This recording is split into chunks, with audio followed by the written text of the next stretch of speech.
8 Français sur 10 ont confiance dans l'eau du robinet. Pendant 8 mois, nous avons parcouru la France pour savoir s'ils peuvent la boire sans danger. Officiellement, tout citoyen a droit à une eau potable sans risque pour sa santé. Officiellement seulement. Car dans de nombreuses communes, l'eau est contaminée.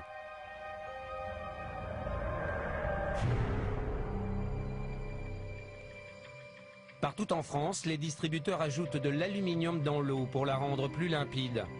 Parfois, en trop grande quantité. Maxi 2320 ? Vous vous rendez compte que la santé de ces gens-là est en danger? C'est incroyable.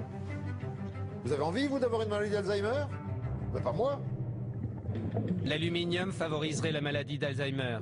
Près de 3 millions de Français ont bu au moins une fois de l'eau non conforme en aluminium. En Charente, à Eure-et-Loir ou en Seine-et-Marne, la population boit une eau interdite pour les femmes enceintes ou les jeunes enfants. On ne peut pas décemment continuer à ouvrir le robinet et avoir la pourriture qui nous sort du robinet. Il y a quelque chose qui est tout à fait intolérable. En 2008, 5 millions de Français ont consommé au moins une fois de l'eau non conforme en pesticides, malgré les risques de cancer. Dans d'autres régions, c'est le radon, un gaz hautement radioactif qui se diffuse dans l'eau du robinet. Il y a 255 000 becquerels par mètre cube. 255 000 becquerels par mètre cube, j'ai jamais vu ça nulle part. Les citoyens et les élus boivent une eau chargée en radon sans en être informés.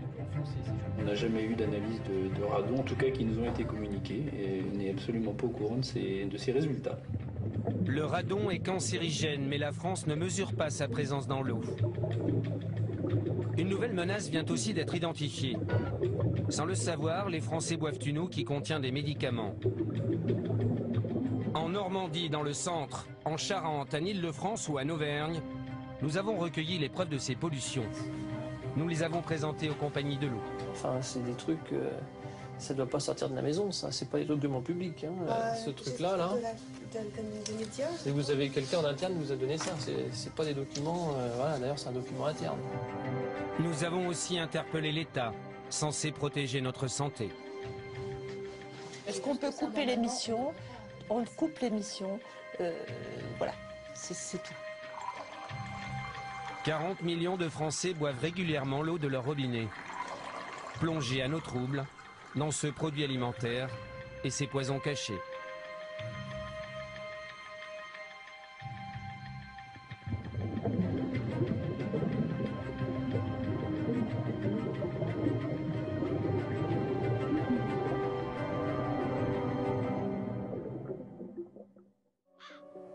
Selon les derniers chiffres officiels, 16 millions de Français boivent une eau traitée avec de l'aluminium.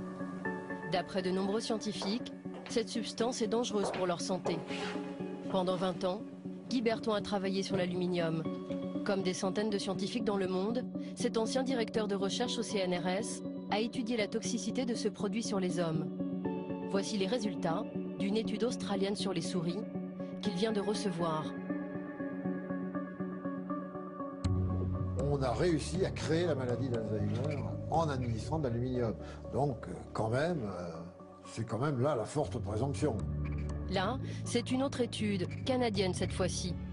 Est-ce que l'exposition à l'aluminium est un facteur de risque pour le développement de la maladie d'Alzheimer? Oui, ça date déjà de 98, vous voyez. L'aluminium se fixe dans le cerveau, provoque des démences et pourrait déclencher la maladie d'Alzheimer. Depuis 35 ans, de nombreuses études arrivent à la même conclusion. Les traces qui s'accumulent dans votre cerveau jour après jour, ce sont justement ces traces-là que vous allez trouver dans les cerveaux des gens qui sont atteints de maladie d'Alzheimer après 20, 30, 40, 50 ans d'exposition. Si la maladie d'Alzheimer est due à l'aluminium, c'est à partir de ces quantités infinitésimales déposées jour après jour. Cela fait longtemps que Guy Berton est en colère. Car de nombreuses communes en France ajoutent ce toxique dans les tuyaux du robinet sans se soucier de leur impact éventuel sur notre santé. Mais pourquoi rajoute-t-on de l'aluminium dans l'eau? Tence, en Haute-Loire.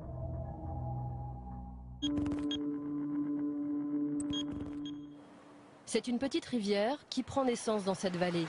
Elle alimente les robinets de 4 villages, 3700 habitants.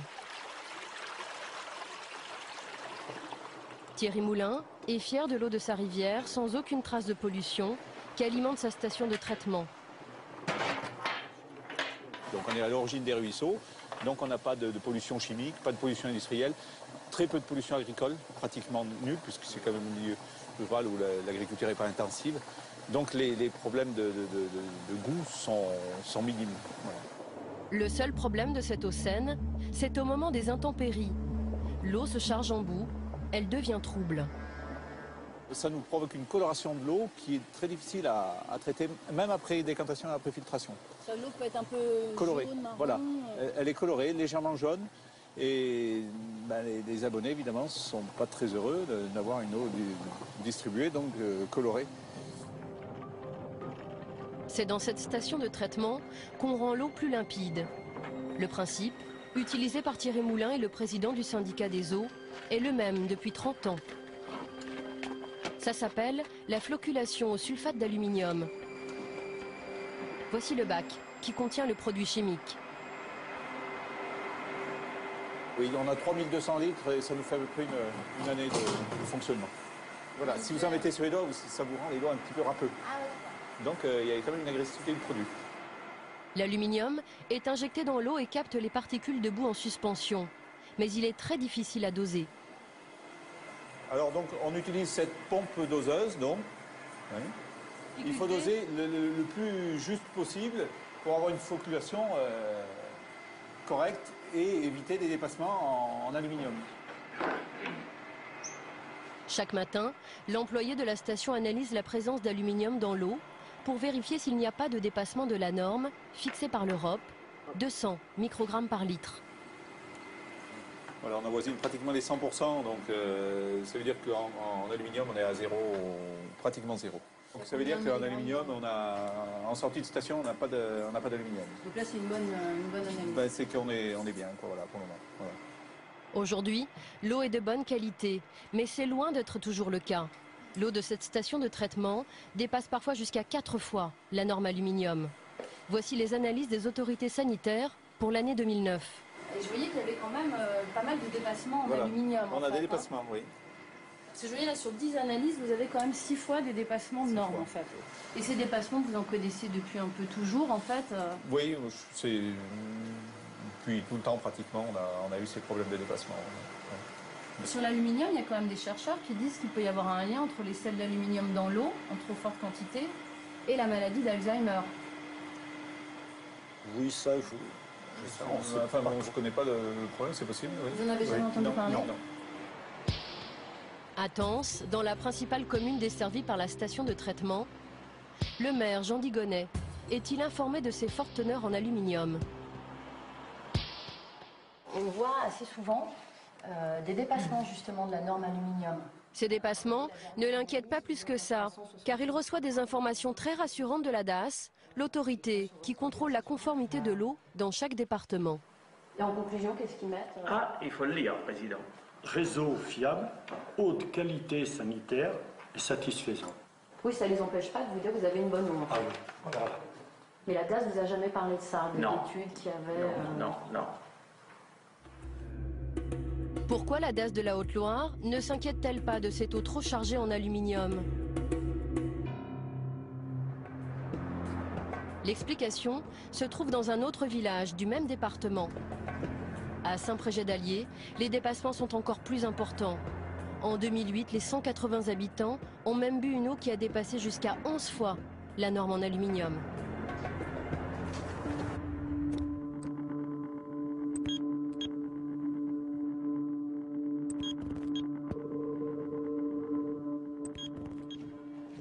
Pour l'ingénieur sanitaire de la DAS qui nous rejoint, ces chiffres ne sont pas alarmants. David Ravel va nous expliquer que l'aluminium est une référence et non une limite de qualité. En clair, la norme existe, mais on peut la dépasser. Un joli tour de passe-passe réglementaire.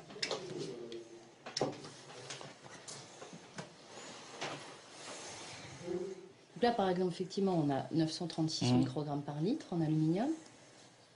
Et on conclut quand même eau d'alimentation conforme. Tout à fait. Alors pourquoi? Parce que le paramètre de conformité par rapport à de l'eau est apprécié au regard des limites de qualité. Il n'est pas apprécié au regard des références de qualité, tout simplement. Dans cette colonne à gauche, ce sont les limites de qualité. Quand les substances toxiques reconnues par l'État dépassent, l'eau est non conforme. Mais dans la colonne de droite, celle des références de qualité, lorsque l'aluminium dépasse la norme, l'eau est toujours conforme. C'est-à-dire si je suis dans cette colonne-là et que je dépasse, l'eau est non conforme. Exactement. Si je suis dans la référence de qualité que je dépasse, l'eau est quand même conforme. Exactement. C'est quand même un peu étrange, non? Non, non. Une référence de qualité ne traduit pas un risque sanitaire, ou pas un risque sanitaire direct en tout cas. Donc ça veut dire que l'aluminium, il n'y a pas de risque sanitaire avec l'aluminium, même si on dépasse les normes. Aujourd'hui, l'aluminium est une référence de qualité. Donc il n'y a pas de risque sanitaire. C'est pas considéré comme une limite de qualité. Ah oui, donc c'est quoi ça? Moi, j'ai pas d'appréciation à avoir, j'applique la réglementation. Pour l'ingénieur qui veille sur la santé des populations, ces dépassements en aluminium ne posent pas problème. Mais pour le chercheur Guy Berton, les habitants de Saint-Prégé-d'Allier sont déjà en danger quand ils boivent une eau qui atteint la moitié de la norme aluminium. En Europe, Bruxelles a défini comme norme celle de l'OMS, c'est-à-dire 200 microgrammes par litre. Mais tout le monde sait, enfin, disons les gens courants, savent qu'au-dessus de 100 mg par litre, vous allez doubler l'incidence de la maladie, le taux d'incidence de la maladie d'Alzheimer. Et bon... Et c'est très grave ce que vous dites, parce qu'il y a plein de communes en France où l'eau est à plus de 100 microgrammes. Je ne sais pas s'il y en a plein, j'en sais rien, mais en tout cas... Moi, je peux vous dire qu'on en a Ah oui, trouvé. alors s'il y en a, ben, ces gens-là sont en danger de... Ce sont les relevés de la DAS, Ouais. de Ah oui, c'est matière. d'eau, Oui. de certaines communes où on est allé tourner. Oui, d'accord. Vous allez voir la... Ben, je connais les trucs, les formulaires, oui. Maxi 2320 ? Oh, non, mais c'est pas possible. Non, c'est un document de la DAS. C'est invraisemblable, ça. En 2320 microgrammes par litre. Dis donc, le cerveau va être joli, hein. Ah non, c'est invraisemblable. Mêmes analyses présentées à un autre chimiste, André Picot. Il a dirigé un laboratoire de recherche au CNRS. Cet ancien expert auprès de l'Union européenne a lui aussi travaillé sur l'aluminium. microgrammes par litre. Oh là là là là. Ouais, oui. Ouais, oui. C'est aberrant. C'est aberrant. Et le fait qu'on mette eau d'alimentation conforme alors qu'on est 4 fois au-dessus de la norme en aluminium... Vous savez, ça ne gêne pas beaucoup un certain nombre d'organismes d'État de couvrir ce genre de choses. Et oui, ben, il ne faut pas affoler les populations, c'est tout. Ah, respect des références de qualité, non. J'adore. Qualité. Mais malgré tout, c'est... Qualité. Si ça vous fiche la maladie d'Alzheimer, c'est simplement le non-respect d'une référence de qualité. Pardonnez-moi, mais j'appellerais ça de l'assassinat, moi. Les autorités laissent boire cette eau du robinet contaminée en aluminium bien au-delà des normes. Mais étrangement, depuis notre interview de l'ingénieur sanitaire de la Haute-Loire, la DAS a modifié ses bulletins d'analyse. L'eau n'est plus seulement conforme, une mention a été ajoutée. À noter, une teneur en aluminium bien supérieure à la référence de qualité. Quelques semaines plus tard, la commune de Saint-Prégé-d'Allier a abandonné le traitement à l'aluminium. Pourquoi la France ne protège-t-elle pas sa population contre le risque aluminium? Tout s'est joué il y a 12 ans, quand le ministère de la Santé a enterré ce dossier.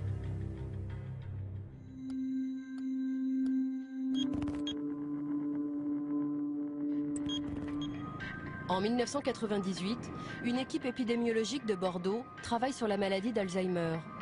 Elle fait une découverte importante. Une forte teneur en aluminium dans l'eau du robinet pourrait être un facteur de risque de la maladie d'Alzheimer.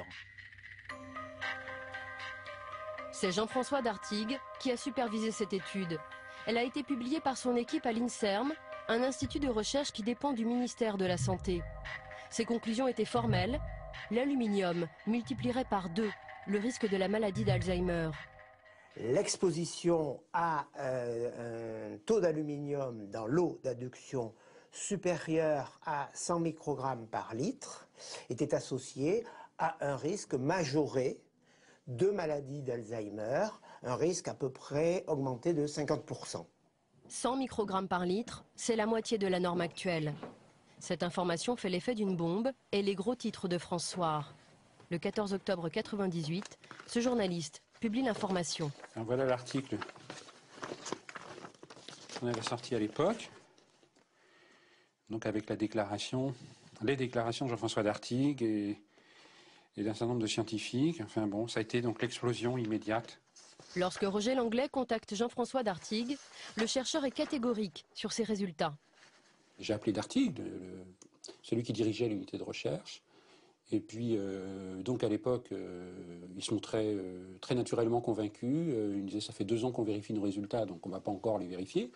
Et il déclarait, on devrait tout de suite demander à la population, dans les communes où on atteint 100 microgrammes ou plus, d'arrêter de boire de l'eau du robinet, tout simplement, et de boire de l'eau en bouteille, en attendant d'utiliser un autre système.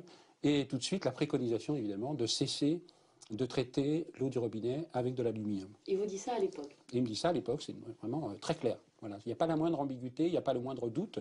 Il n'en est plus au stade des doutes, il en est au stade des certitudes vérifiées. Le jour où François fait sa une, surprise. Une étude de l'INSERM de Bordeaux à prendre avec précaution. Elle établit un lien entre l'aluminium présent dans l'eau du robinet et puis la maladie d'Alzheimer. Jean-François Dartigues désamorce la bombe sur TF1. Le chercheur est soudain devenu très prudent. J'insiste sur le fait qu'il s'agit simplement d'une association statistique et qu'on ne peut pas, absolument pas conclure à une relation causale sur une seule étude. Pourquoi le scientifique a-t-il minimisé les conclusions de son étude? Le jour même, le chercheur Guy Berton était aux côtés de son collègue Jean-François Dartigues, juste avant qu'il n'accorde une interview à TF1. Selon lui, Jean-François Dartigues aurait reçu ce jour-là un coup de téléphone de Bernard Kouchner, alors secrétaire d'État à la Santé. Il a appelé Jean-François Dartigues au téléphone pour lui intimer l'ordre d'aller le soir même à TF1 démentir les propos qu'il avait tenus, qui plus est lui-même, dans l'article, dans l'interview qu'il avait eu avec le journaliste de France Soir et qui était rapporté dans l'article de France Soir. C'est le ministre de la Santé qui l'appelle en Absolument. Absolument. C'est ce que m'a dit Jean-François Dartigues en revenant, en me disant « Monsieur Berton, je suis désolé, je ne pourrai pas assister à votre séminaire de cet après-midi parce que Kouchner me demande d'aller à la télévision ce soir à TF1, sur TF1, démentir les propos tenus par mon équipe et moi-même concernant l'aluminium. » Certaines personnes m'ont dit que vous aviez reçu un coup de fil le jour justement de cette une pour vous demander d'aller minimiser un peu votre étude devant les médias. Absolument pas. Absolument pas. Non, absolument pas. Non, ça je peux vous affirmer, absolument pas. Guy Berton dit pourtant être sûr de lui. Il affirme se souvenir très bien de son indignation. J'ai dit qu'il n'était pas le chercheur du ministre, ni du gouvernement français, mais qu'il était le chercheur de la totalité de la population française et même de la totalité de la population mondiale. Voilà. C'est ça un chercheur. Le chercheur n'a pas de compte à rendre à un ministre. Voilà. Il a un compte à rendre à sa conscience, c'est tout. Et qu'est-ce qu'il vous dit, lui, comme réponse? La réponse a été très simple. Alors là, je m'en souviens comme si c'était hier. Il a répondu oui, mais moi, si je veux des crédits l'année prochaine pour mon unité. Voilà, c'est tout. Malgré nos multiples relances, la chargée de presse du ministre Bernard Kouchner n'a pas donné suite à notre demande d'interview. Je vous confirme que son emploi du temps est très chargé. Nous devons déjà refuser beaucoup de demandes d'entretien sur des sujets d'actualité essentiels. Les scientifiques vont se faire discrets, mais 2 ans plus tard, le ministère de la Santé commande tout de même une étude à l'AFSA. C'est l'organisme d'État qui veille sur la sécurité alimentaire des Français. En 2003, voici son rapport. 16 millions de Français boivent une eau traitée au sel d'aluminium. Près de 4 millions boivent même une eau qui dépasse la norme. Et pourtant, selon les experts de l'AFSA, il n'apparaît pas nécessaire de fixer pour les eaux une référence de qualité inférieure à 200 microgrammes par litre. Pour l'AFSA, l'affaire est réglée, on ne touche pas à la norme. Marie Favreau est directrice des risques sanitaires dans cet organisme. Aujourd'hui encore, elle est convaincue du bien fondé de cette décision. La référence de qualité qui est de 200 mg par litre d'aluminium, pour vous, est une bonne référence? Est une très bonne référence. Enfin, une très bonne. Est la référence de qualité. Ouais. Et alors, qu'est-ce que vous recommandez quand on dépasse la référence de qualité en aluminium? Alors, nous recommandons rien. L'AFSA ne recommande rien, même quand la norme est largement dépassée, comme à Saint-Prégé-d'Allier par exemple. Là, par exemple, vous voyez, c'est une commune de Haute-Loire, c'est une analyse qui date de 2009. Il trouve en aluminium 1230 microgrammes par litre. Donc on est quand même 6 fois au-delà des références de qualité. Alors est-ce que cette eau doit être consommée ou pas? Je vous redis pour la dernière, enfin, je veux dire peut-être encore une fois de façon à être plus claire, que le rôle de l'AFSA, c'est de fixer ces fameuses limites de localité et de les donner aux gestionnaires. Voilà. Son rôle ne va pas plus loin et ne peut pas aller plus loin. Mais est-ce que vous avez établi des recommandations sur les dépassements? Est-ce qu'on doit consommer ou pas en fait? C'est ça la question qu'on se pose.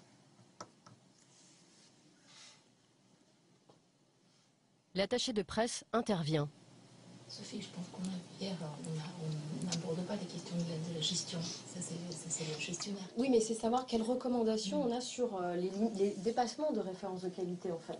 Est-ce qu'il y a des recommandations ou pas qui existent, en fait? Est-ce qu'on peut couper l'émission? On coupe l'émission. Voilà, c'est tout. Mais en fait, j'aimerais comprendre pourquoi. Moi, je vous demande... Je vous demande de couper l'émission. En 2007, 2 700 000 Français ont bu au moins une fois une eau au-dessus de la norme aluminium. Nous n'en saurons pas plus. Quelles sont les communes touchées par ces dépassements? Lors de notre enquête, nous avons trouvé quelques villes, et pas seulement des villages comme Saint-Prégé-d'Allier et Tence, où la norme officielle est ponctuellement dépassée. Montbéliard, 26 000 habitants, juste au-dessus de la norme. Saint-Chamond, 35 000 habitants, également au-dessus de la norme. Saint-Brieuc, 46 000 habitants, plus de 4 fois la norme. Saint-Nazaire, 71 000 habitants, plus de 2 fois la norme. Ou encore Saint-Étienne, 175 000 habitants, là aussi plus de 2 fois la norme. Et pourtant, il existe une solution pour se passer d'aluminium et rendre l'eau limpide, sans aucun danger pour la santé. En France, les habitants d'une grande ville peuvent boire l'eau du robinet en toute tranquillité. Cette grande ville, c'est Paris. Depuis plus de 30 ans, la mairie a proscrit l'aluminium. C'est ici, en banlieue sud parisienne, qu'Eau de Paris traite les eaux de la Seine, distribuées au robinet des Parisiens. Cette eau est parfois boueuse et Bénédicte Velté, directrice adjointe de la qualité, nous montre l'autre procédé qu'on peut utiliser pour la clarifier. Alors qu'est-ce que c'est ça?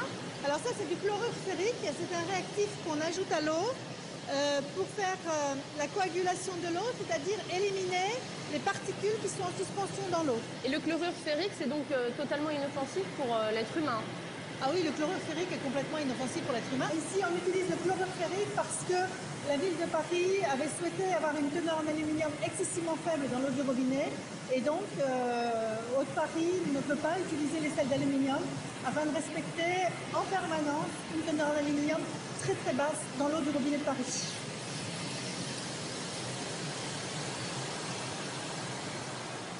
Pourquoi un quart des Français, selon les derniers chiffres, boivent-ils toujours une eau traitée à l'aluminium et non pas au fer? Est-ce que c'est plus complexe à utiliser par exemple que les sels d'aluminium? Non. Non, c'est pas plus complexe à utiliser, c'est simple d'utilisation. Et est-ce que c'est plus coûteux par exemple que les sels d'aluminium? Non, c'est pas plus coûteux que les sels d'aluminium. Non, non, le coût est équivalent. Pourquoi on n'a pas généralisé ce principe en France? Le problème des sels ferriques, c'est que dans certains cas, ça peut donner une petite couleur à l'eau, parce que le fer est rouge, donc ça peut donner une petite couleur à l'eau. Mais là, on parle de choses qui ne sont pas dangereuses pour la santé. Même si l'eau est un peu colorée par les chlorures ferriques, c'est pas dangereux. Non, non, c'est pas dangereux, mais c'est l'aspect esthétique. Le consommateur est excessivement perturbé dès que l'eau a une couleur ou un trouble, ce qui est tout à fait logique. Hein. C'est la première perception que le consommateur ressent. Pour ne pas déplaire à leurs clients, par simple souci marketing, les distributeurs de l'eau préfèrent encore utiliser les sels d'aluminium. Du côté des grandes compagnies de l'eau, l'utilisation de ce toxique est tabou. Suez, le numéro 2 français, a refusé de s'exprimer sur ce traitement.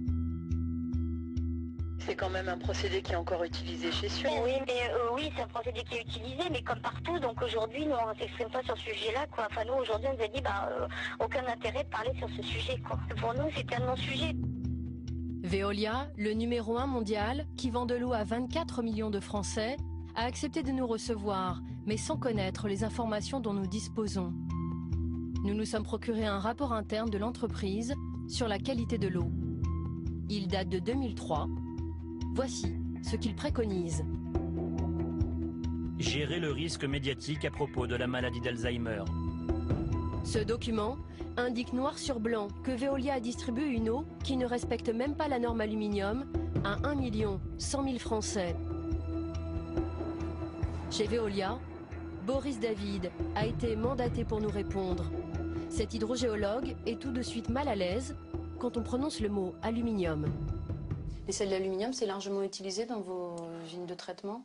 C'est utilisé, enfin, je pense qu'on privilégie aujourd'hui plutôt les chlorures ferriques et ce type de réactifs, mais c'est encore utilisé. Oui. Pourquoi on privilégie les chlorures ferriques?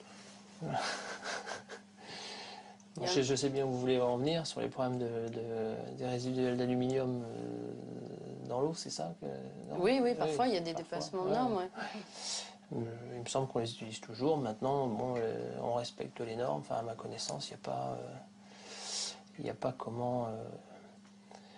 de dépassement majeur en aluminium sur nos usines. Le rapport interne de Veolia démontre le contraire.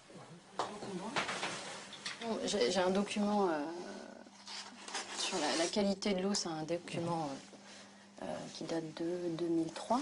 Ce document, Boris David refuse au début d'en parler. Ça ne doit pas sortir de la maison, ça. C'est pas des documents publics. Hein. Le truc sur l'aluminium, vous m'avez montré. Je ne sais pas comment vous avez obtenu ça. Mais ça, ce truc-là, là. Des médias. Et vous avez quelqu'un en interne qui vous a donné ça. C'est pas des documents. Voilà, d'ailleurs, c'est un document interne. J'ai celui de 2009, si vous voulez, on peut regarder. Ah bah oui, ça peut être intéressant, ouais, si vous l'avez. À contre-cœur, Veolia nous livre le nombre de personnes qui ont encore bu en 2009 de l'eau qui dépasse régulièrement la norme aluminium. Je ne sais pas où vous avez vu ce document-là. Hein. Enfin, moi, ça m'inquiète de savoir qu'ils sont en circulation. Et sur la répartition nationale, globale, vous avez combien de personnes encore? Là, on en a global 106 900. Donc il y a encore 106 000 personnes qui ont des problèmes de qualité d'eau sur l'aluminium. Voilà. Tu veux faire des plans ou pas du document? Si je peux, bien sûr. Ouais, mais je pense pas. Non. Ouais. Non. Quelles sont les communes clientes de Veolia qui ont distribué cette eau régulièrement contaminée? Nous n'en saurons pas plus. Pourquoi les compagnies persistent à traiter l'eau du robinet avec de l'aluminium? C'est le chercheur Jean-François Dartigue qui va nous le révéler. Lorsqu'il publie son étude sur l'aluminium et la maladie d'Alzheimer, il rencontre les 3 grandes compagnies de l'eau. Pour passer au fer, elles auraient dû changer leurs installations. Elles ne le souhaitaient pas. J'ai discuté avec eux de ça. Eux m'ont dit à l'époque, mais c'était il y a 10 ans, ça peut être changé, que ça coûterait quand même nettement plus cher. Donc c'était un problème économique en fait. Il y a un problème économique derrière. Je pense que ça coûterait plus cher. Ça veut dire aussi que l'économie est passée devant la santé. Non, parce que je crois que on va pas dire c'est un problème. La santé est aussi un problème économique, si vous voulez. Il faut faire des choix. Qu'est-ce que vous voulez dire par faut faire des choix? Il faut choisir. Est-ce qu'on choisit la santé des enfants? Est-ce qu'on choisit la santé ou est-ce qu'on choisit la santé des vieux? On fait bien un choix. Donc l'aluminium et les personnes âgées, c'était pas forcément la priorité? Ça me paraît pas la priorité. Et même encore. 10 ans après l'étude épidémiologique française sur les facteurs de risque de la maladie d'Alzheimer, l'aluminium n'est toujours pas une priorité pour l'État. Le ministère de la Santé ne recense pas les communes concernées par ce procédé. Pour d'autres polluants, l'État a l'obligation de protéger toute la population. Ce sont les nitrates et les pesticides. Pour ces polluants agricoles, la réglementation est formelle. Pas question de dépasser les normes. Pourtant, 5 millions de Français ont bu en 2008, au moins une fois, des pesticides. Et les autorités le leur cachent trop souvent.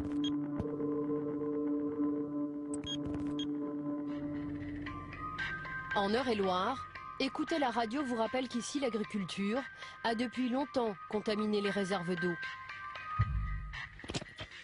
L'eau de Châteaudun est donc débarrassée pour un bon bout de temps de ces agents polluants. Le coût total de cette nouvelle station de traitement des pesticides, 2,5 millions d'euros. Écoutez, le maire, il est soulagé. Je suis soulagé parce qu'on se rendait compte qu'il y avait une dégradation de notre eau de captage et malheureusement une dégradation de l'eau que nous distribuions à la population. À Châteaudun, l'eau est de nouveau conforme. Mais dans de nombreux villages, les habitants consomment toujours une eau non potable, contaminée par les pesticides et les nitrates. Lauriane Delorme connaît bien la gravité de cette pollution. Elle est technicienne à la DAS du département, l'administration qui contrôle la qualité de l'eau. Bonjour, vous allez bien? Aujourd'hui, elle vient faire des prélèvements au captage de Romilly-sur-Aigre. Ici, un pesticide interdit depuis 2003, l'atrazine, contamine l'eau du robinet jusqu'à 6 fois au-dessus de la norme. On dépasse régulièrement les 0,6 microgrammes par litre d'atrazine et de déséthylatrazine. C'est beaucoup. Oui, c'est beaucoup, parce qu'il y a une interdiction pour les femmes enceintes et les enfants de moins de 10 kilos, selon les recommandations de l'AFSA. Et c'est une eau que vous boiriez? Moi, je ne la donnerais pas à mon enfant et pas si j'étais enceinte. C'est notamment des risques de cancer ou de mauvais développement. L'origine de cette pollution n'est pas à chercher bien loin. À quelques mètres du captage, des champs à perte de vue. Et effectivement, ici, dans des zones de grande culture. Oui, toute la Beauce, c'est une région céréalière, donc beaucoup de blé, de maïs, pommes de terre. Et on pourrait pas se dire justement, faut arrêter toutes ces cultures à proximité des captages. C'est peut-être la seule solution pour s'en sortir. C'est très tendancieux. Pourquoi? Parce que de demander aux agriculteurs d'arrêter tout traitement pesticides, eux vous répondront oui, mais nos rendements vont tellement baisser que la production ne sera pas possible, ne sera pas rentable et on ne pourra pas vivre. Grande culture, contrôle de qualité. Jusqu'à présent, c'est l'agriculture intensive qui a été privilégiée. Depuis maintenant plus de 10 ans, les habitants de ce village boivent une eau dangereuse pour les femmes enceintes et les jeunes enfants. Et cette commune est loin d'être un cas isolé dans le département. Dans ce courrier du 19 juin 2009, le préfet d'Eure-et-Loir dépeint une situation sanitaire très inquiétante. La situation en Eure-et-Loir est toujours aussi alarmante. Les anomalies recensées concernent essentiellement les nitrates et les pesticides. C'est le département de la région qui compte le plus grand nombre de réseaux délivrant une eau juridiquement non potable. À la direction départementale des affaires sanitaires et sociales, le directeur adjoint nous révèle l'ampleur de cette pollution. Il calcule le nombre d'habitants qui boivent une eau non conforme en pesticides et en nitrates. Alors je commence par les nitrates, si vous voulez. 49 773 habitants, c'est-à-dire près de 50 000 personnes. En gros, près de 12% de la population départementale qui a reçu en 2008 à son robinet une eau à teneur en nitrate supérieure à la limite légale de qualité. 50 000 personnes. 50 000 personnes. Donc ce sont tous ce qu'on voit en rose et en rouge sur la carte en fait. Voilà, ce sont ces deux couleurs qui symbolisent, ça c'est au-delà de 70 mg par litre et cette couleur-là entre 50 et 70 mg par litre. Vis-à-vis des pesticides, la limite de qualité de 0,1 microgramme par litre est dépassée pour tout ce qui est rose ou rouge. Le bilan pour 2008, 71 000 personnes concernées par des dépassements de 0,1, c'est-à-dire un peu plus de presque 17% de l'effectif départemental. Quels sont les risques pour tous ces habitants qui consomment ces polluants en trop grande quantité? Ce sont les bébés qui sont les plus exposés aux problèmes d'oxygénation liés aux nitrates. Donc le nourrisson peut subir de manière plus importante ce phénomène d'anoxie, c'est-à-dire empêchement d'oxygénation de son organisme, parce que les nitrites sont fixés et ils empêchent l'oxygène de venir se fixer au niveau des poumons. En fait, quand le sang, c'est une anoxie, une asphyxie. Pour les pesticides, si on dépasse les troubles neurologiques, peut-être maladie de Parkinson, des troubles de la reproduction, des troubles neurologiques éventuels, ce sont les hypothèses qui sont aujourd'hui investiguées, certaines formes de cancer. En gros, je pense qu'avec ces trois interrogations de risque sanitaire, ça suffit pour dire faisons respecter ce que prévoient les textes. La première obligation de la DAS, c'est d'informer les communes qui doivent alerter leur population. Mais les maires le font-ils vraiment? La Seine-et-Marne et ses routes bordées de champs Après l'Eure-et-Loire, c'est le deuxième département de France le plus contaminé par les nitrates et les pesticides. La Cambrie qui est là, le Mininel, les Ormeaux. Marie-Paul Duflot préside l'association Nature Environnement Seine-et-Marne. L'eau potable, elle en a fait son combat. Actuellement, il y a combien de communes qui ont de la restriction à la consommation sur l'eau potable? Bon, il y a environ une soixantaine. Malheureusement, on a laissé la situation sans s'en préoccuper trop pendant de nombreuses années. Et puis, mais ça fait beaucoup quand même. Hein. Ça fait pas mal, oui. Pas mal, surtout que j'ai l'impression que la plupart du temps, les habitants ne sont pas au courant. Nous allons contrôler 3 communes qui distribuent au moment du tournage une eau non conforme en nitrate ou en pesticides. Première mairie, Lumininel-Ormeaux. Pour certains quartiers du village, le taux de pesticides dépasse 7 fois la norme. Première inspection, les panneaux d'affichage extérieur. Et la réunion du conseil communautaire, bon, il n'y a rien. À l'intérieur, même constat. Bon, il y a quand même risque d'intoxication du monoxyde de carbone, ils sont conscients de ça. Par contre, l'eau potable, ça n'a pas l'air de faire partie des... Madame le maire, est-ce qu'elle est là Non, je ne suis pas disponible. Ah, c'est vous, madame. Je fais un reportage sur l'eau et la manière dont les mairies communiquent sur la qualité de l'eau. Oui.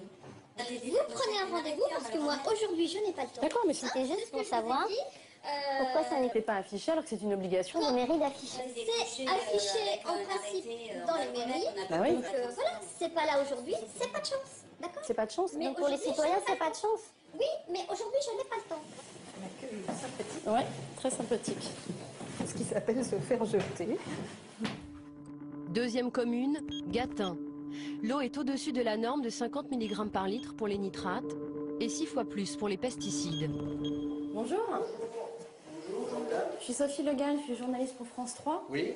Bonjour monsieur. Bonjour. En fait, on réalise un reportage sur l'eau du robinet. Oui. Et puis là, on fait un petit tour des mairies dans le coin pour voir un peu comment ils communiquent auprès de leur population sur la qualité de l'eau. Ah bah vous êtes tombé sur la bonne mairie. Pourquoi je suis monsieur Pichot, le maire de Gatun. Vous pouvez nous montrer un peu en termes d'affichage ou de communication à la population comment vous procédez Les relevés. Ah, ils sont dehors. Les analyses ne sont affichées nulle part. Et vous savez que c'est obligatoire d'afficher en mairie? Oui, je sais. Mais pourquoi ça n'a pas été fait alors? Ah, madame, pourquoi que ça n'a pas été fait? Pourquoi que c'est fait? Pourquoi que c'est... Vous savez, je vous le dis, je vous le répète, on n'a aucun malade, aucun mort. Des fois, je blague avec les gens. L'eau, mais on n'a pas grand-chose, nous. Enfin, c'est beaucoup. C'est les pesticides qu'on a. Et les nitrates. La secrétaire vient de sortir ce document d'un tiroir. Il confirme bien des dépassements en nitrates et en pesticides. Voilà. Et là, il y a des restrictions à la consommation là, sur ces relevés? Si, bien sûr. Ah non, mais que les femmes enceintes et puis les nourrissons, oui. Les nitrates et les pesticides sont reconnus maintenant par tout le monde comme étant d'origine agricole. Qu'est-ce que vous connaissez faut arrêter de dire ça, faut arrêter. Alors là, vous allez me mettre en colère, là. Parce que moi, pas de chance, le maire est un ancien agriculteur. Les agriculteurs sont quand même responsables en partie de ces taux de pesticides et de nitrates élevés dans l'eau quand même. Oui, mais je vous dis pas le contraire. Je vous dis pas le contraire. Mais heureusement qu'il y en a quand même des agriculteurs parce qu'on ferait plus de faim. Dernière commune, Courpalais. Ici aussi, l'eau potable dépasse la limite en nitrate et 4 fois la norme pesticide. Devant le parvis de la mairie, surprise, une future maman embarque des bouteilles d'eau. Donc qu'est-ce que vous faites là en fait? C'est parce qu'en fait, comme je suis enceinte, je vous ai demandé des aides et on m'a dit que j'avais le droit à des bouteilles d'eau. Une par jour en fait. Voilà. Tous les mois, les gens, alors on distribue de l'eau aux femmes enceintes et aux femmes enceintes. Donc à partir du 4e mois de grossesse jusqu'aux 10 kilos d'enfants. Mais monsieur le maire arrive. On a rentré beaucoup de masques, etc. Et on n'a pas de... Charles Saadia est maire depuis 2 ans. On n'avait pas de place, donc on a aménagé cet endroit pour... De mémoire d'élu, on s'est toujours soucié des femmes enceintes et des nourrissons. Son prédécesseur distribuait déjà des bouteilles d'eau. On rentre une palette chaque 15 jours à peu près. Donc ça fait, je vous dis, 300 €, c'est exactement 132 € la palette. Voilà, donc ça vous coûte combien par mois? 300 €, 260 € précisément. Oui, sur un budget communal, c'est quand même pas énorme. C'est pas énorme. Ça rassure beaucoup de gens et puis franchement, c'est pas un coût exorbitant, ça nous fait quoi, 3 000 € par an? Oui, il faut le faire. Oui, non, c'est même pas il faut le faire, c'est un devoir de solidarité, c'est un devoir, oui, non, ça c'est pas des choses qui me gênent beaucoup, hein, franchement.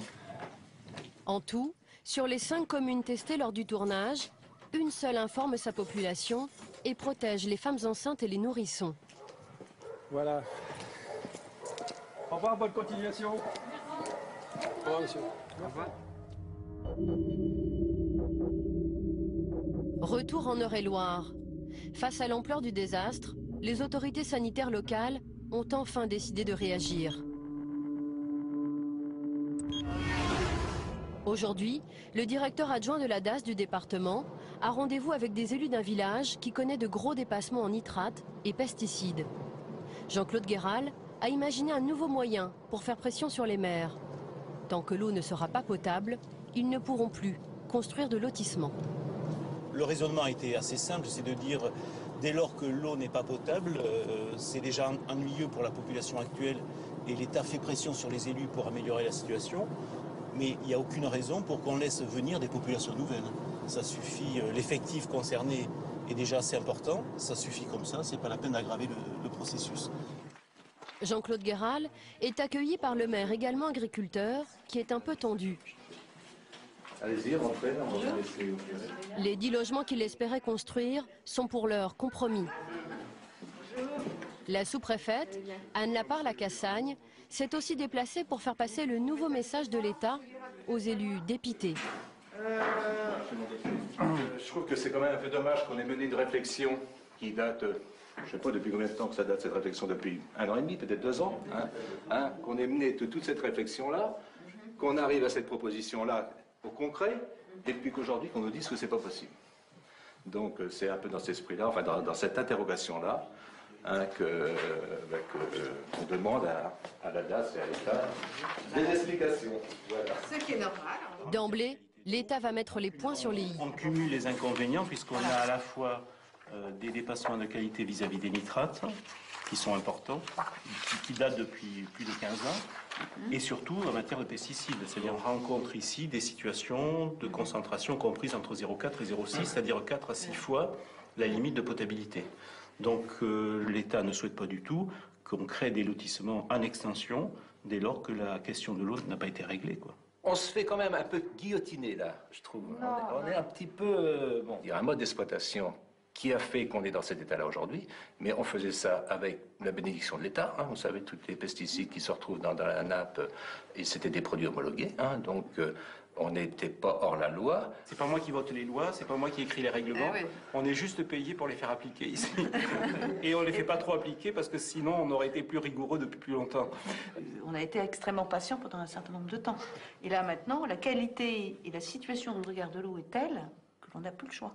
Donc on est obligé de durcir notre position et d'être dans cette logique de donnant-donnant. Vous voyez bien qu'effectivement, mais on accompagne. On n'est pas non plus borné, d'accord? Et pourquoi vous dites on a été patient? Pourquoi on a été patient pendant longtemps? C'est grave. On a peut-être eu tort. Dans l'Eure-et-Loire, l'État met la pression sur les maires. Mais en Seine-et-Marne, il donne des permis de délivrer une eau juridiquement non potable. Cela s'appelle une dérogation préfectorale. L'échelle, petit village de 530 habitants. Aujourd'hui, monsieur le maire a rendez-vous à la préfecture. Il souhaite obtenir le droit de donner à sa population une eau qui dépasse la norme. Selon lui, cela fait plus d'une génération qu'elle est régulièrement contaminée par les pesticides et les nitrates. Ça vous inquiète pas que les gens boivent de l'eau chargée en nitrates et en pesticides depuis maintenant 20 ans ici? Oui, facilement. Ça vous inquiète pas, ça?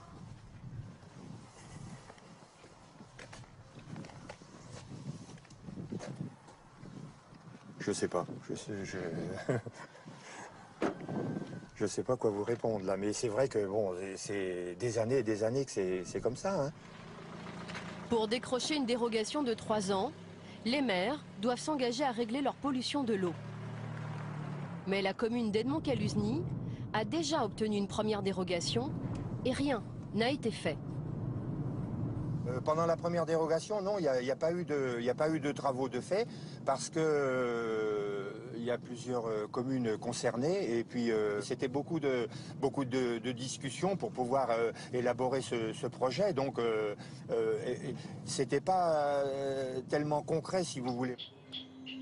Quelques heures plus tard, Edmond-Caluzny sort de la préfecture, accompagné de 2 autres maires, eux aussi satisfaits. Ils ont obtenu une deuxième dérogation. Et ils savent que les travaux ne seront pas finis dans 3 ans. Mais si ça dure plus de 3 ans, on va être obligé de refaire une troisième dérogation. Elle a dit que c'était la dernière. Hein. Ah oui, oui, mais en principe, on peut en avoir une troisième. Hein. Oui. Alors on espère que à ce niveau-là... C'est un peu plus difficile. Hein. Oui. Mais bon. Vous pensez que vous n'allez pas réussir à faire les travaux dans les 3 ans en fait? Non. Pas tout. Fin 2011, donc les travaux vont démarrer et ça va durer 4 ans. Donc ça va nous emmener en 2015. Hein. Les habitants de l'Échelle devront attendre encore 5 ans avant d'avoir de l'eau potable à leur robinet. Ces dérogations peuvent s'éterniser jusqu'à 9 ans. Et pendant ce temps, le ministère de la Santé oublie de dire aux populations que l'eau peut être interdite pour les femmes enceintes et les nourrissons. Sur son site internet, voici ce que le ministère se contente d'indiquer: eau d'alimentation conforme par dérogation. Dans le local de son association, Marie-Paul Duflot découvre que ces eaux qui dépassent par exemple les normes nitrates sont déclarées conformes par l'État. Eau d'alimentation conforme, effectivement, je trouve que cette phrase n'est pas judicieuse. Restriction d'usage. Non, il n'y a pas les restrictions d'usage, effectivement. Oui. Ah oui, c'est effrayant. On va dire que ça permet à ceux qui ont demandé de rédiger ça de se sentir relativement à l'aise, puisque c'est écrit conforme par dérogation. Mais en réalité ça leur permet d'avoir peut-être moins de citoyens qui se révoltent contre une eau non conforme. Sans doute. Le préfet du département de la Seine-et-Marne est-il informé de ce défaut d'information? Nous décidons de lui montrer le site internet du ministère de la Santé et l'interview d'un maire qui a déjà obtenu 2 dérogations avec la bénédiction des services de la préfecture. Monsieur le préfet, Michel Guillot, est convaincu du bien fondé de ces dérogations sur l'eau. Pourquoi l'État accorde des dérogations aux communes qui ont des dépassements? Si l'État accordait des dérogations et que rien ne se passe, ce serait, pardonnez-moi, complètement inutile. Mais l'État n'accorde de dérogation que parce que la commune s'engage à un projet de réalisation d'investissement qui aboutira à terme à une solution pérenne, donc à une qualité de l'eau satisfaisante. Alors je vais vous montrer, dans les lieux de Seine-et-Marne, qu'il y a des dépassements de sa commune en pesticides et en nitrates, et qui a lui aussi, on est à sa 2e dérogation. Alors le préfet est quand même un peu fautif. Ah oui, ça, sans doute. Tous les ans, je demande une dérogation parce que je mets toujours de mon eau, que les travaux avancent pas, et il me la donne. Alors expliquez-moi ça. Ça fait combien d'années que vous avez des dérogations? Oh, ça fait 3 ans. Vous allez encore en avoir là? Oui. Il ne faut pas comprendre la dérogation comme étant le fait de retarder la décision politique. On a un peu parfois l'impression quand on les écoute, les maires.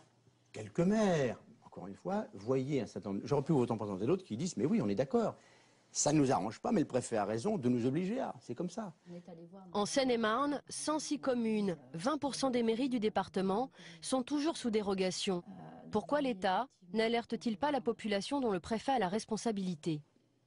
Les nitrates, effectivement, on est à 64 mg par litre, donc on est effectivement au-dessus des normes. 50. Et pourtant, quand on regarde la conclusion, il est écrit « eau d'alimentation conforme par dérogation ». Oui. Est-ce que vous trouvez que c'est une bonne façon d'informer les gens? Elle pourrait être formulée différemment. Je suis une femme, je m'installe dans cette commune, je veux voir la qualité de mon eau, par exemple, notamment.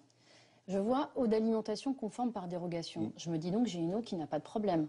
Et pourtant, c'est une eau qui est interdite à la consommation pour les femmes enceintes. Écoutez, oui, ça manque sans doute d'éléments de précision. Je suis d'accord avec vous, oui. Il faudra je l'indiquerai au ministère de la Santé et également au service d'action sanitaire et sociale, oui, c'est sûr. Ça n'est pas un mensonge, simplement c'est une imprécision, d'accord, ou une ambiguïté, d'accord. L'État protège mal les habitants Et des entreprises en profitent pour leur proposer des solutions miraculeuses. Ils leur promettent une eau qui protégerait soi-disant leur santé, comme en Eure-et-Loire. Tu veux de l'eau, Loulou? Aurélie Rive s'est installée 2 ans plus tôt à la campagne pour la qualité de vie.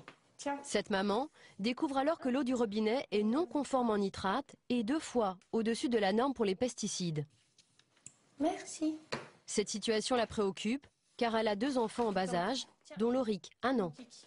Qu'est-ce qui vous inquiète plus précisément pour les enfants, par exemple? Beaucoup les... Enlève ta tétine. Beaucoup les pesticides.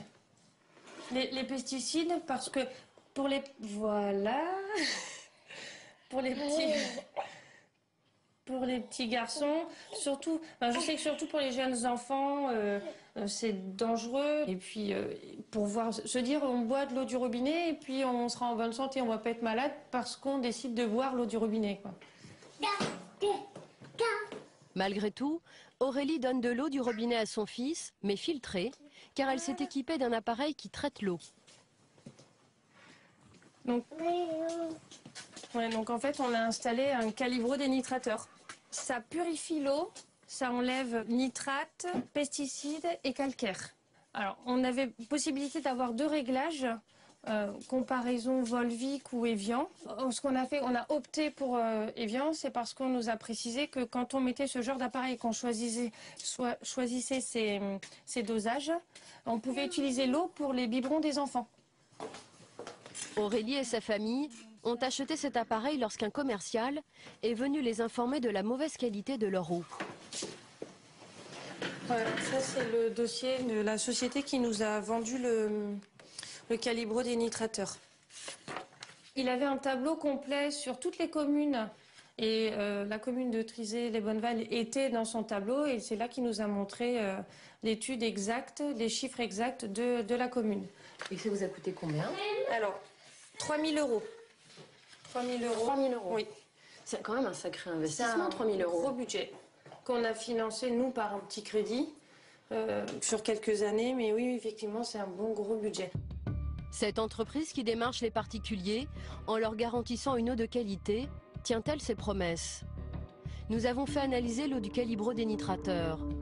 Le taux de nitrate a un peu baissé, mais à 40 mg par litre, l'eau est déconseillée pour les nourrissons par la plupart des pédiatres. Pour les pesticides, l'appareil ne retient rien, l'eau est tout bonnement non conforme. Nous prenons rendez-vous chez Aurélie avec la société Fabre, qui n'est pas informée des résultats de nos analyses. Qui est installé en garage. L'un des responsables de l'entreprise va d'abord nous vanter les mérites de son appareil, censé supprimer les pesticides et la quasi-totalité des nitrates. On va garder à peu près 10%, en moyenne selon les réseaux, environ 10% de ce qui est contenu au départ. Donc là, ici, on est autour de 60 mg par litre. Donc on va être en dessous de 10 mg par litre de nitrate. Et au niveau des pesticides, ça retient les pesticides Alors, également? Nous avons du charbon actif à l'intérieur de cette cartouche qui a la faculté d'enlever les pesticides.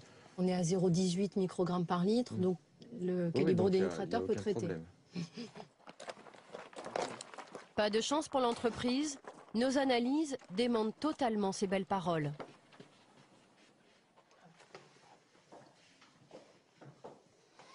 Parce que je voulais vous montrer quelque chose, parce qu'en fait, on a fait, nous, analyser l'eau traitée ici, et on a eu des petites surprises quand on a reçu l'analyse, puisque vous voyez, en nitrate, on est à 40 mg par litre.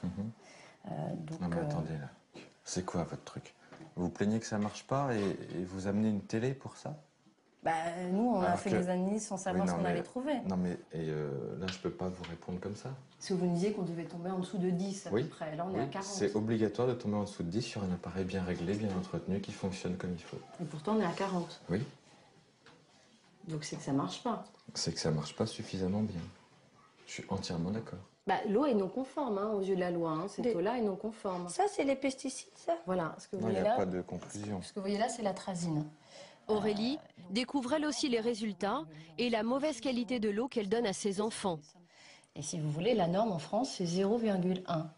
Donc on est au-dessus de la norme. D'accord. Madame Rive, quand vous voyez ça, ça vous satisfait? Non. Moi, ce qui m'embête surtout, c'est les nitrates, parce que je donne l'eau. On est arrivé ici, mon bébé avait 6 mois, et le commercial nous avait bien expliqué qu'il y avait un agrément qui a été délivré, qu'on pouvait mettre l'eau dans l'eau des biberons. Aurélie paye 2 fois pour une eau contaminée. Une première fois pour un appareil qui ne marche pas, une seconde fois à sa commune qui distribue une eau juridiquement non potable. Mais les communes ne sont pas les seules à vendre de l'eau au-delà des normes. Les grandes compagnies de l'eau aussi.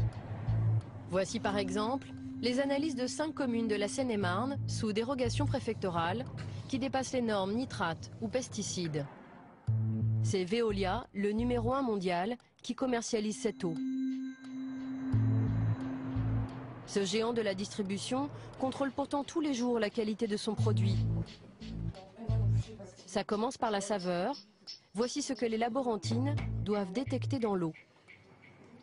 Donc moisi, hydrocarbures, terre, chlore et pharmaceutique. Chaque matin, elle goûte les eaux de la région parisienne, comme on déguste un bon vin.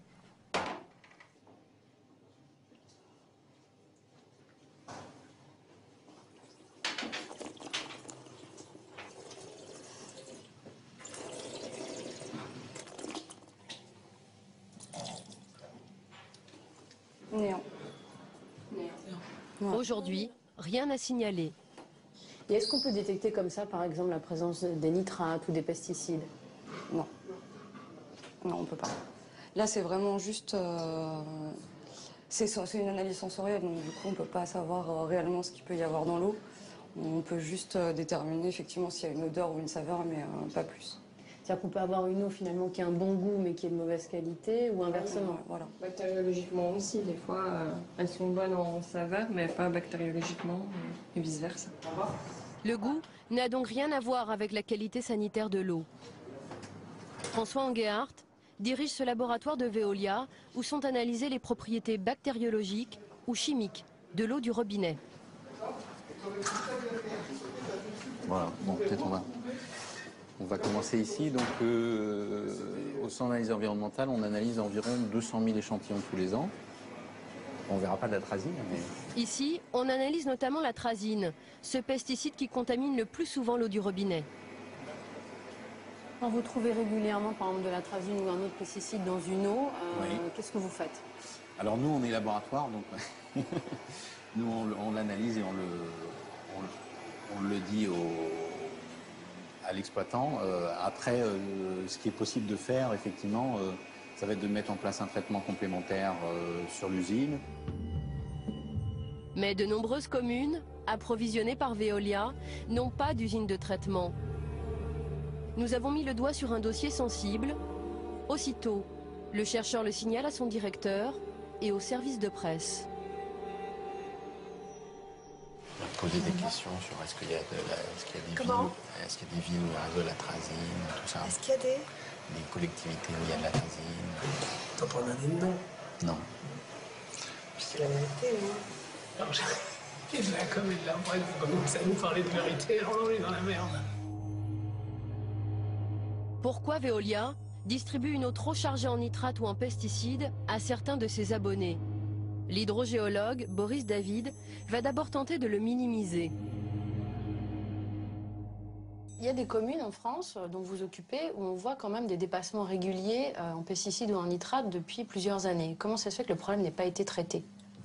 Des communes, oui, enfin, les pesticides en général, je pense que maintenant on le maîtrise bien, on a des filières de traitement. Oui, mais il y a des communes rurales où parfois on voit le problème depuis 10 ans par exemple. Ça fait 10 ans que ça dure, 10 ans que les gens consomment une eau avec des taux de pesticides au-delà de la norme ou des taux de nitrate au-delà des normes. Mais oui, enfin, vous pouvez me dire lesquels? Oui, je peux vous montrer, ouais. Attendez, excusez-moi, un grand combat. C'est là que tu avais interviewé ce monsieur, là, c'est ça? En Normandie? Non, c'est en Seine-et-Marne, par exemple. Vous voyez, alors, ce sont des petites communes, mais par exemple, vous voyez là, Gâtin, vous voyez, donc c'est Veolia. Voilà, en nitrate, on est à plus de 60. En pesticides, on est à 0,72 microgrammes, donc on est 7 fois au-delà de la norme. On a ça dans plusieurs communes, par exemple de Seine-et-Marne, Saint-Brice, l'Échelle, les Ormeaux, Bochery, Saint-Martin. Et effectivement, dans certaines communes, ça dure depuis plus de 10 ans. Toutes celles qui sont là, ça fait plus de 10 ans. Ok. Je ne connais pas ces situations précises, mais je vous dis, dans ces cas-là, on essaye de les inciter à gérer les pollutions en amont. Si le maire ne veut pas faire, nous n'avons pas beaucoup de levier d'action. Donc ça veut dire que parfois la raison économique passe devant la santé, par exemple.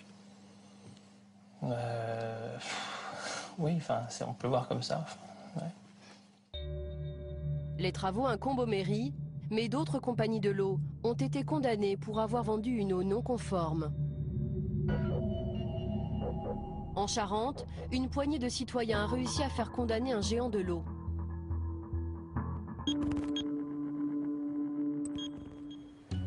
Cette bataille judiciaire s'est déroulée à Moutier. Il y a 9 ans, ces 2 enseignants et ce douanier ont découvert que la SOR, le numéro 3 français, vendait à 11 000 personnes l'eau contaminée de ce captage de la Forge. À partir de 1991, on était au-delà des normes. On est monté jusqu'à 0,6, 0,7 pour le cumul de pesticides et encore simplement sur les 2 pesticides, les 2 désherbants du maïs. Donc on était à 6 à 7 fois les normes en fait. Pour certains éléments, et notamment pour les pesticides isolés, oui, on était largement dans cette ampleur-là, oui. On était un peu révoltés, faut bien dire. On se dit c'est quand même pas croyable qu'on n'ait pas été informé d'une part, et puis faut faire quelque chose, quoi. Bon, alors cette espèce de merta qu'il y a là-dessus, quoi. C'est une merta. Pour attaquer la SOR, il a d'abord fallu faire la preuve de la contamination. Pour nos citoyens, ce fut la chasse aux bulletins d'analyse, qui sont pourtant des données publiques. Dans certains cas, ça a été relativement facile parce qu'on a pu les avoir dans des archives municipales. Et puis dans d'autres cas, on s'est heurté à un refus des syndicats des eaux de nous transmettre ces éléments parce qu'ils savaient, enfin en tout cas ils craignaient qu'on donne une suite judiciaire à notre action. Après 12 ans de contamination, la source d'eau polluée a enfin été abandonnée. Et dans ma commune, maintenant, tout est réglé. Depuis 7 ans, Jean-Pierre Bellefaille fait à nouveau ce geste simple, ouvrir son robinet pour se faire un café. Mais Jean-Pierre et ses amis ont également voulu obtenir réparation auprès de la compagnie de l'eau. La preuve elle-même, ça a été une de nos difficultés, c'est-à-dire effectivement de justifier auprès du tribunal de l'achat de bouteilles d'eau. Comment on fait la question, voilà. Alors, si on anticipe sur ces problèmes, il faut garder ces notes d'achat et le mieux, c'est d'obtenir des factures de ces fournisseurs d'eau, mais ce que personne ne fait, aucun particulier ne fait. Ils ont donc calculé par foyer le nombre de bouteilles d'eau consommées au prix le plus bas du marché. Il y a 2 ans, ils ont enfin obtenu gain de cause. Le tribunal condamne la société SOR à payer à M. Roux la somme de 4 560 €. Et donc au total, on a obtenu pour 11 familles qui étaient impliquées dans notre action 32 575 € et 96 centimes. Voilà, donc ce qui était pour nous une grande satisfaction, parce qu'il est vrai qu'on nous a pris de haut pendant très longtemps, on nous a pris pour des rigolos. Pour nous, c'est quand même une très belle victoire. Cette belle bataille, seules 11 familles sur 11 000 habitants l'ont menée. Pourtant, près de 5 millions de Français ont bu au moins une fois en 2008 une eau qui ne respecte pas la norme pesticide. Il existe un toxique bien plus inquiétant. C'est le radon, un gaz hautement radioactif. Nous avons découvert sa présence dans l'eau potable grâce à des scientifiques spécialistes de la radioactivité. Nous les avons suivis en février 2010, en pleine enquête, dans le Limousin.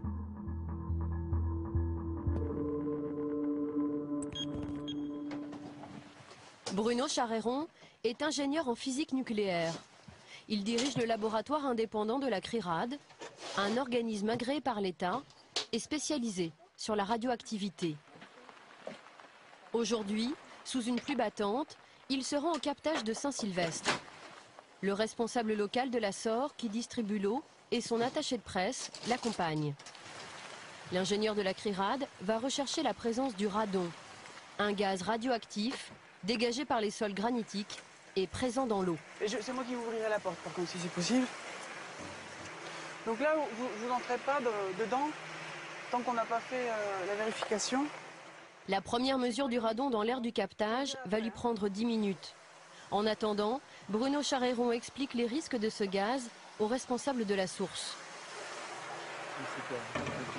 Ça crée des lésions dans l'ADN qui sont réparées dans la majorité des cas par notre système immunitaire, mais à force d'en recevoir, le taux de réparation fautif augmente et donc à terme ces cellules peuvent être mutées, peuvent être folles, peuvent être donc aboutir à des cancers ça peut être 10 ans, 20 ans, 30 ans après. Donc c'est pas parce que c'est naturel que c'est bon. Premier résultat, première surprise.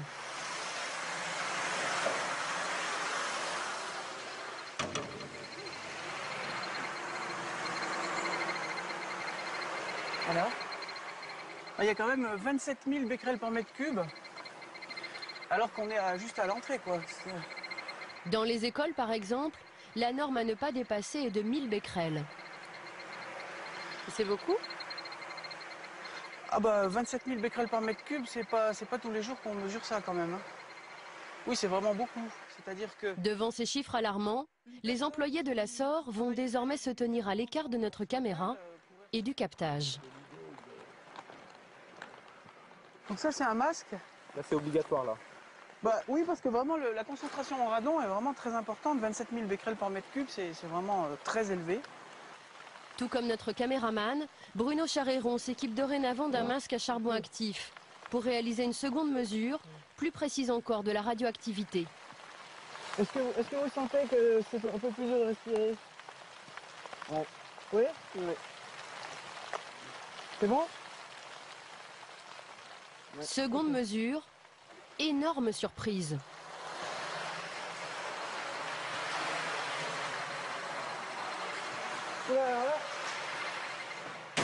Là, cette fois, il y a 255 000 becquerels par mètre cube. Ah, on a carrément encore monté là. Ouais. Et 255 000, vous aviez déjà vu des chiffres pareils sur des captages d'eau? Ah, moi, 255 000 becquerels par mètre cube, j'ai jamais vu ça nulle part. De toute votre carrière professionnelle? Depuis 17 ans que je fais des mesures, j'ai jamais vu ça. Donc je veux dire, c'est peut-être pas la peine. Enfin, si vous filmez, bon, on a un masque avec une cartouche à charbon actif qui piège le radon, mais c'est pas la peine d'y rester trop longtemps. Cette radioactivité élevée, le responsable du captage la découvre. Manifestement, le radon n'est pas mesuré par la SOR. Vous avez jamais eu de résultat de mesure de radon dans l'eau? Jamais, non. De la part de la DAS ou non? Ouais. Jamais. La radioactivité de l'eau du captage se retrouve-t-elle au robinet des habitants de Saint-Sylvestre?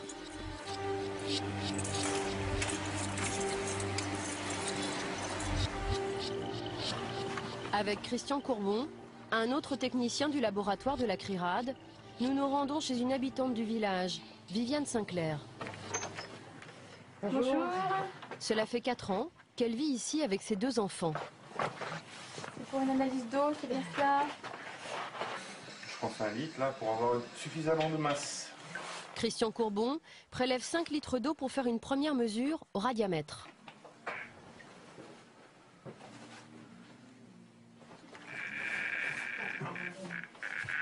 Ça veut dire qu'il y a du radon dans l'eau, quoi. Parce que bon, il y a beaucoup de descendants du radon qui sont présents dans cette eau pour pouvoir le mesurer avec un radiamètre sur aussi peu de matière. D'accord. Voilà. Donc ça veut dire qu'a priori cette eau est chargée en radon.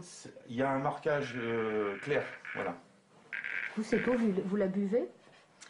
Eh bien oui, on boit l'eau du robinet toute l'année. On boit que ça. On boit que ça. Les enfants aussi? Absolument. Cette mesure au robinet n'est pas prévue par la réglementation française. On connaît les effets, mais on ne fait rien pour protéger. Voilà. Et pourquoi? Enfin, pourquoi? On aimerait bien savoir. Ouais, on aimerait bien savoir. Voilà. Pour les habitants de Saint-Sylvestre qui boivent l'eau de leur robinet, quels sont les risques de contamination? À Valence, dans son laboratoire, Bruno Charéron va analyser l'eau de Viviane Sinclair. Avec l'échantillon. Bonjour, ça va? Ouais, bonjour. Ça s'est bien passé? Ça a été. Ouais. Hop. Alors là, on en ramène un de Saint-Sylvestre. C'est de l'eau qui a été prélevée sur le captage des sauvages. Donc c'est de l'eau du robinet? Voilà, c'est ça. L'ingénieur en physique nucléaire mesure les éléments radioactifs présents dans cette eau.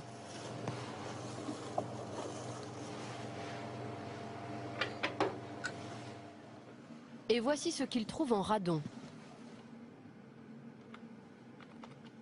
On a une activité en radon de 312 becquerels par litre. Donc ça fait une dose sur l'année, si on prend les coefficients des Nations Unies, pour 2 litres par jour pour un adulte, ça fait plus de 2 millisieverts par an.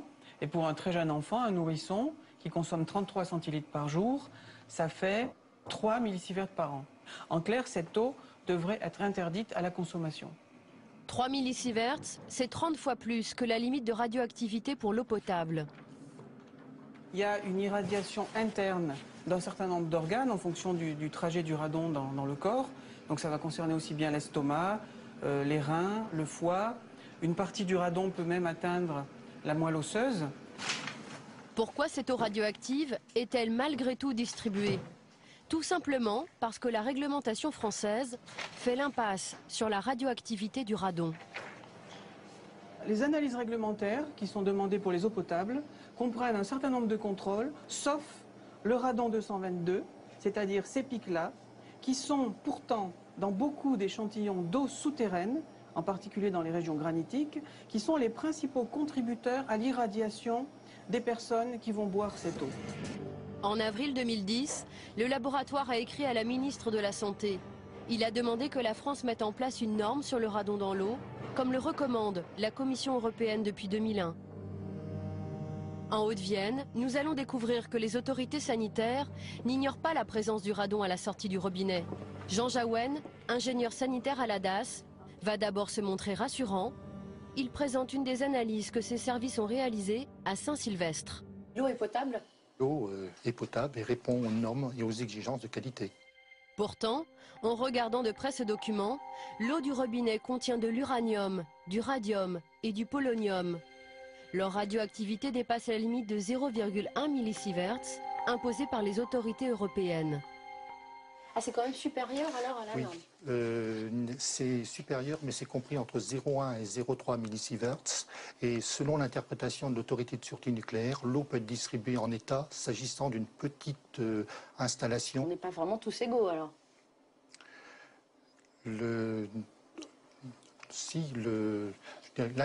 On n'est pas forcément... Non, les valeurs telles qu'elles sont examinées actuellement le sont faites. Je dirais que l'interprétation reste la même pour tout le monde en France au regard des valeurs qui sont obtenues. Un jargon administratif pour justifier une radioactivité dans l'eau potable supérieure à la norme édictée par l'Europe. Pas de traces de radon sur cette analyse. Pourtant, la DAS a réalisé à Saint-Sylvestre des mesures et trouvé les mêmes teneurs que la CRIRAD. Des mesures jusque-là restées confidentielles. Est-ce que vous, ce sont des teneurs qui vous ont inquiété quand vous les avez découvertes? Oui, c'est-à-dire qu'il est évident que lorsqu'on a trouvé ces valeurs, on s'est interrogé sur leur impact et on les a transmis à l'autorité de sûreté nucléaire et dans un deuxième temps à l'Organisation mondiale de la santé. C'était il y a combien de temps que vous avez envoyé ces documents? Ça fera bientôt 1 an pour l'autorité de sûreté nucléaire et 4-5 mois pour l'Organisation mondiale de la santé. Ah oui, donc ils ont eu le temps de vous répondre. D'accord. Jean Jaouen attend toujours sa réponse. Est-ce qu'il y a d'autres communes qui ont des teneurs en radon élevés? Oui, il y a quelques autres communes. Et c'est possible de nous dire lesquelles? De mémoire, comme ça, je ne les sais pas. Non. Ou éventuellement de nous montrer une liste des communes que vous avez analysées? Oui. Oui, c'est possible? Oui. Très bien. Oui. Vous pouvez nous le montrer? 100 communes ont été analysées. Plusieurs ont de fortes teneurs en radon, comme Jabrail-les-Bordes par exemple. Et donc ça veut dire que les habitants par exemple, de ce village-là ne savent pas en fait qu'ils ont quand même une eau avec des teneurs en radon importantes. Non. Mais vous ne trouvez pas ça gênant qu'ils ne soient pas mis au courant alors qu'ils la consomment cette eau? Oui, mais tous les résultats du contrôle sanitaire classique sont portés à la connaissance des habitants. Mais pas ça quoi. Pas ça. Parce qu'on n'a pas d'éléments sur lequel s'appuyer pour donner une consigne d'ordre sanitaire. Oui, parce que ce qui est difficile pour vous là, c'est de ne pas savoir ce qu'il faut faire de ces chiffres en fait. Tout à fait. Oui. Avec le directeur du laboratoire de la CRIRAD, nous sommes allés à la rencontre de cette commune qui présente des taux très élevés en radon. Monsieur le maire et son adjoint vont découvrir que l'eau potable de leur village est hautement radioactive.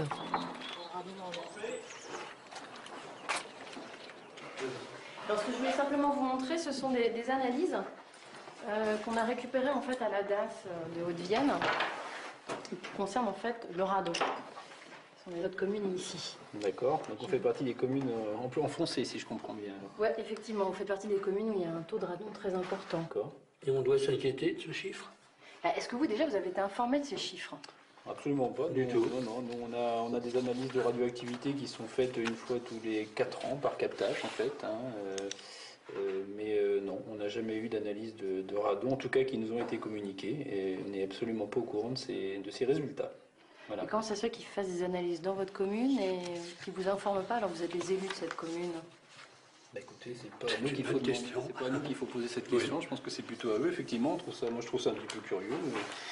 C'est vrai que c'est curieux. L'eau atteint parfois 1300 becquerels. Pour la Commission européenne, il ne faudrait plus boire l'eau du robinet au-delà de 1000 becquerels. Et pour Bruno Charéron, avec 50 fois moins de radon, les habitants sont déjà en danger.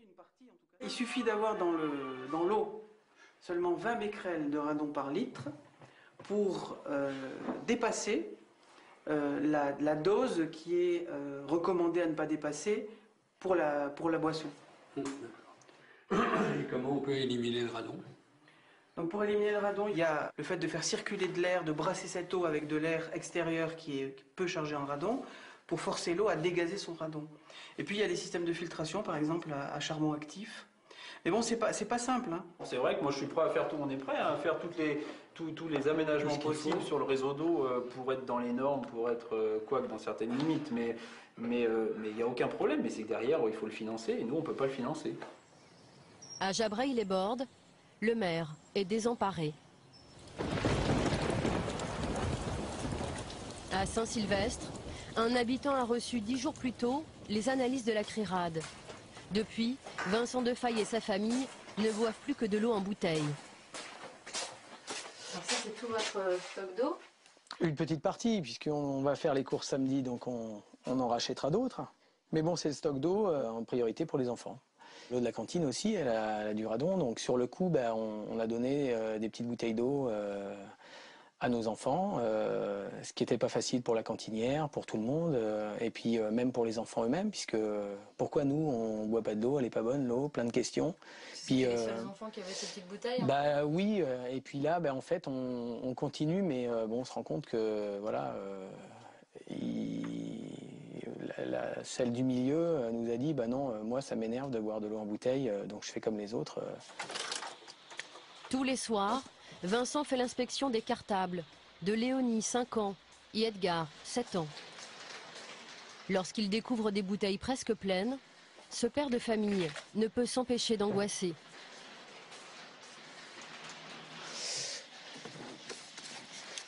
Voilà, bon, par exemple, Edgar, il a sa petite bouteille. On se pose la question aussi, quand ils n'ont pas bu, est-ce qu'ils ont bu? Donc, et c'est encore pire s'ils boivent pas que si, enfin bon, c'est horrible. Et, bon, après, voilà, donc on préfère, il y a des moments où je me dis, bon, buvez quand même de l'eau, mais si vous pensez à votre bouteille d'eau, buvez de l'eau voilà, bon, moi je suis un habitant que c'est pas vraiment quoi faire, quoi. Combien d'habitants de la Haute-Vienne boivent une eau chargée en radon? D'après les documents que nous nous sommes procurés, au moins 16 communes délivrent une eau du robinet très radioactive. Pour les autres départements, aucune analyse officielle n'est disponible. Le laboratoire de la CRIRAD poursuit ses recherches. Il s'intéresse à présent à l'Ardèche, le Puy-de-Dôme et la Loire.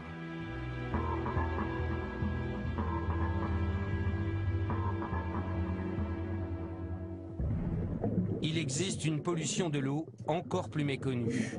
C'est la dernière menace, un cocktail de 3000 molécules qui circulent dans nos tuyaux. Ce sont des résidus de médicaments.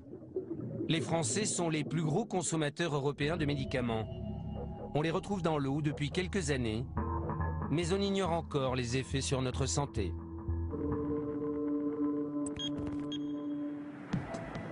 C'est une partie de pêche un peu particulière qui se joue sur les bords de la Seine, non loin de Rouen. Ici, les pêcheurs de Gardon travaillent pour la science. Christophe Minier étudie l'impact des médicaments sur les poissons. Oh là là, ça c'est de la bête. Cet écotoxicologue de l'Université du Havre s'intéresse surtout aux hormones féminines, comme la pilule contraceptive, très présente dans la Seine.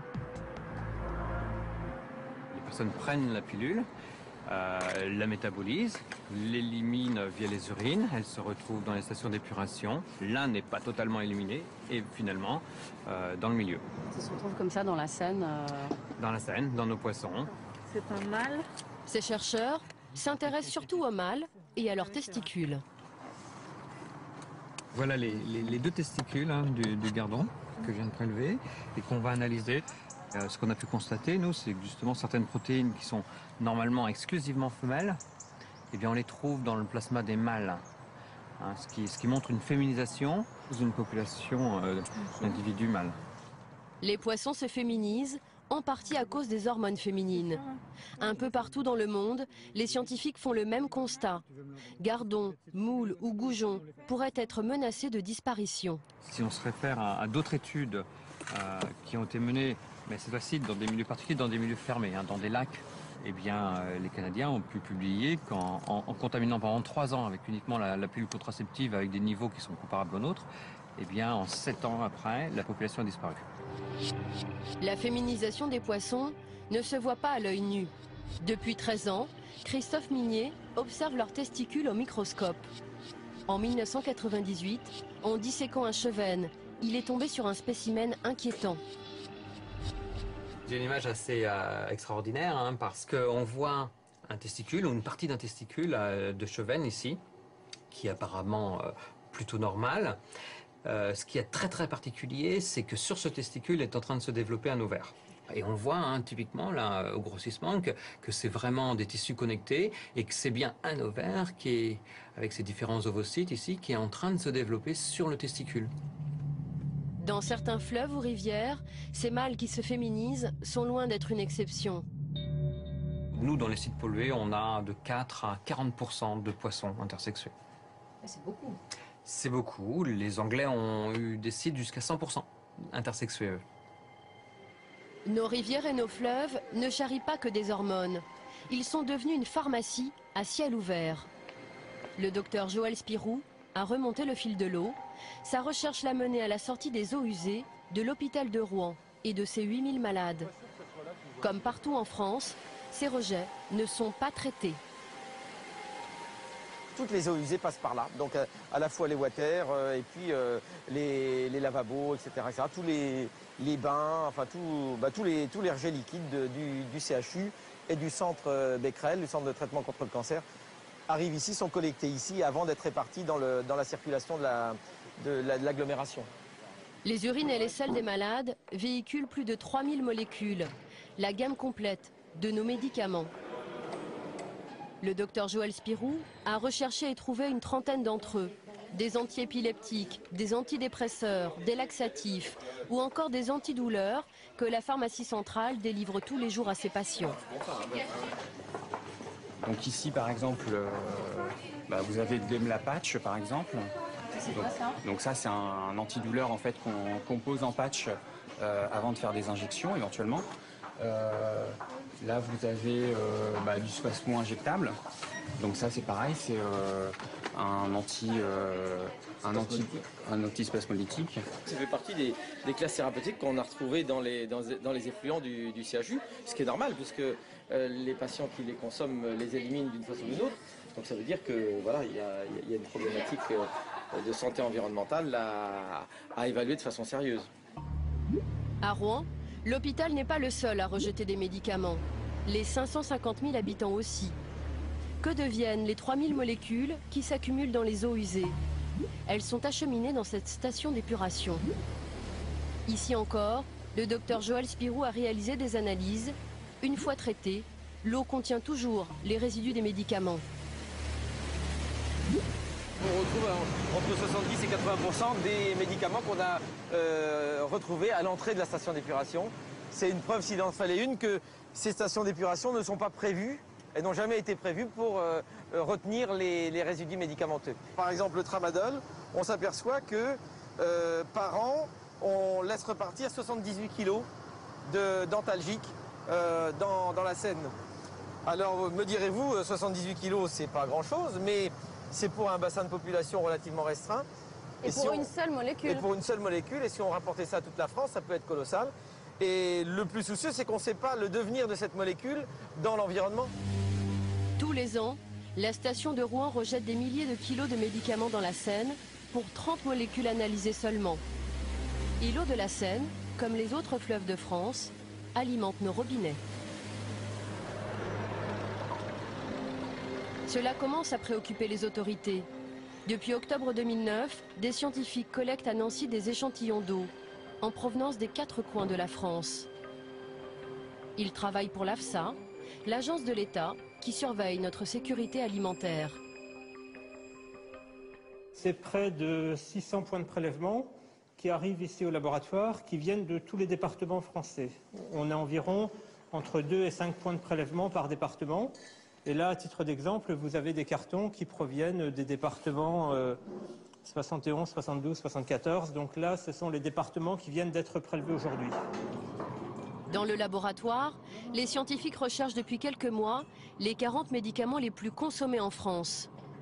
Un ingénieur a accepté de nous révéler les molécules déjà identifiées dans les échantillons d'eau potable. On a pu mettre en évidence des molécules comme la carbamazépine à un certain niveau de concentration. Donc la carbamazépine, on va la retrouver ici, donc c'est un neuroleptique. Donc c'est une des premières molécules qu'on a retrouvées sur les 3 bassins qui ont été étudiés. Donc le bassin Adour-Garonne, Rhône-Méditerranée-Corse et Loire-Bretagne. Qu'est-ce qu'on a pu trouver d'autre? Alors on a également trouvé l'aspirine, ce qui est à peu près normal puisque grosse consommation. Et également donc de la metformine, pour les diabétiques en fait, comme molécule. Ce sont les seuls exemples que l'ingénieur nous livrera, mais rien sur les quantités trouvées. Ces molécules, quand vous les retrouvez dans l'eau, c'est à quelle teneur en fait? C'est difficile par rapport à notre activité là, enfin, de vous dire une teneur dans le sens où notre demandeur pour l'instant n'a pas eu accès aux données.